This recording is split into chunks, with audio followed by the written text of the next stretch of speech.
આવો અને વિશ્વાની દેવ દુરિતાની પરાશુભ યત ભદ્રં તન્ન આશુભ, જેની હાજરી માત્રથી દુરિતના પરિબળો દબાય અને સજ્જનતાના પરિબળો આગળ વધે અને તે બીજને ક્ષત્રિયાણીના બીજ તરીકે ઓળખવામાં આવે છે, જેની કુખેથી આપ બધાનો અને આપણા સૌનો જન્મ થયો છે. જ્યારે ક્ષત્રિયો એક થાય ત્યારે પૃથ્વીમ આગત યૌવનાહ, આખી પૃથ્વીને અને મા ભારતીને યૌવન આવવાનું હોય ત્યારે ક્ષત્રિયો એક મંચ ઉપર એકઠા થતા હોય છે. આજરોજ અમદાવાદના ગોતા ખાતે આવેલ રાજપૂત ભવનમાં સમસ્ત ક્ષત્રિય સમાજનું શક્તિ અસ્મિતા મંચ સંમેલન યોજાયું હતું અને આ સંમેલનમાં ક્ષત્રિય સમાજના આગેવાનો હતા, એની સાથે રાજવીઓ હતા અને એટલું જ નહીં, ક્ષત્રિય સમાજના જેટલા પણ કાર્યકરો છે એ પણ હાજર હતા. ત્યારે ખાસ કરીને આ સંમેલનનો મુદ્દો એ જ હતો કે નેક નામદાર કૃષ્ણકુમારસિંહજી છે એમને ભારત રત્ન મળે અને ત્યારે જેટલા પણ આગેવાનો આવ્યા હતા અને એમના જે વારસદાર છે એટલે કે વિજયરાજસિંહજી, એમને આ જે સંસ્થા બની રહી છે, સંમેલન થયું, એના અધ્યક્ષ તરીકે નિમવામાં આવ્યા.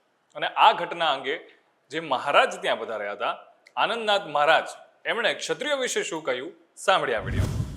ક્ષત્રિય કોઈ જાતિ નથી, ક્ષત્રિય એક ધર્મ છે, ક્ષત્રિય એક વિચાર છે. અને ધર્મ એટલે જ્યારે માનવીય સભ્યતાઓ ધરતી ઉપર ચાલતી થઈ અને ધર્મ શબ્દ આવ્યો, ધર્મ આગળ કોઈ વિશેષણ ન હતું અને ધર્મની આગળ માનવ શબ્દ લાગતો હતો. મનુના પુત્રો બધા માનવ. હવે આ માનવ ધર્મ કોને કહેવો? તો માનવ ધર્મ ત્યાં સુધી ગયો કે ભાઈ જીવો અને જીવવા દો, હું જીવું ને તમને જીવવા દઉં. આ માનવ ધર્મ ગતિ કરી ગયો. હું જીવું ને તમને જીવવા દો નહીં, હું જીવું પણ તમને જીવાડું. માનવ ધર્મ આગળ ગતિ કરી ગયો. હું જીવું ને તમને જીવાડું નહીં, હું મરી જાઉં તમને જીવાડું. આ ધર્મનું નામ શાસ્ત્ર ધર્મ છે. માટે શાસ્ત્ર ધર્મ એ ધર્મ જેના ભારત વર્ષના આર્યવતના આખી પૃથ્વીના ઇતિહાસમાંથી માત્ર ક્ષત્રિય શબ્દ કાઢી નાખવામાં આવે તો બે પૂઠા સિવાય કાંઈ ઇતિહાસમાં બચે નહીં તેવી આ ગૌરવવંતી કોમના જૂજ સભ્યો જ્યારે મારી સામે બેઠા છે, ત્યારે આજના પ્રસંગે મારા હૃદયનો સાધુવાદ અને વિજયરાજસિંહ બાપુ સાહેબને ખૂબ જ અભિનંદન પાઠવું અને સમગ્ર વિદ્યાસભાની ટીમને અહીંથી અભિનંદન પાઠવું છું.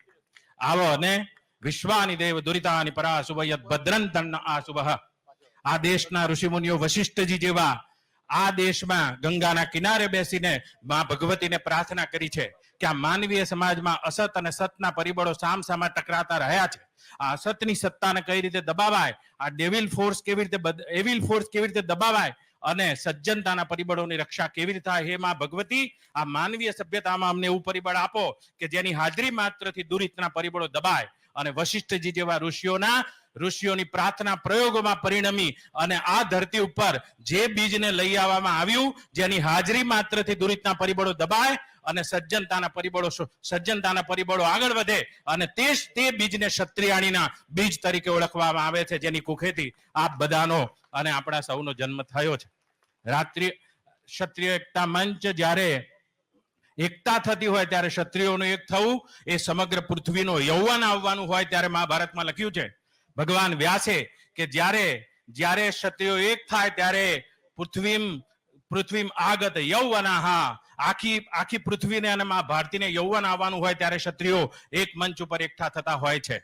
આજે 12:39 આપણે એમનું તિલક કરવાના છીએ ત્યારે અહીંયા બધા ક્ષત્રિયોની સામે મને કહેવાનું મન થશે, ચંદ્રવંશી આપણા ભરત રાજાથી લઈએ આપવાના અને બલિદાનની જ્યારે પણ વાત આવી છે ત્યારે ભરત રાજા જેના દેશ પર આ નામ પરથી અજનાબ ખંડનું નામ ભારત પડ્યું અને આપવાનું આવ્યું ત્યારે પોતાના 10 પુત્રોને એને યોગ્ય ન ગણ્યા આ ભારતની ગાદી ઉપર બેસવા માટે અને એક ભરદ્વાજ કુલના પુત્રને જે બિલકુલ એના લોહીના ન હતા એવાને લાવીને આ ભારતની ગાદી ઉપર બેસાડ્યા. પોતાના 10 પુત્રોને તેમને યોગ્ય ન ગણ્યા. એ પરંપરામાં વિક્રમાદિત્ય સુધી આવી જાઓ, જેના નામે વિક્રમ સંવત ચાલે છે, અને છેલ્લા આપણા રાજા કૃષ્ણકુમારસિંહજી સુધી આવી જાઓ અને આપવાની વાત આવી ત્યાં ક્ષત્રિયનો બચ્ચો પ્રથમ પહેલો ઉભો છે અને આ ઇતિહાસના તમારા પાના છે.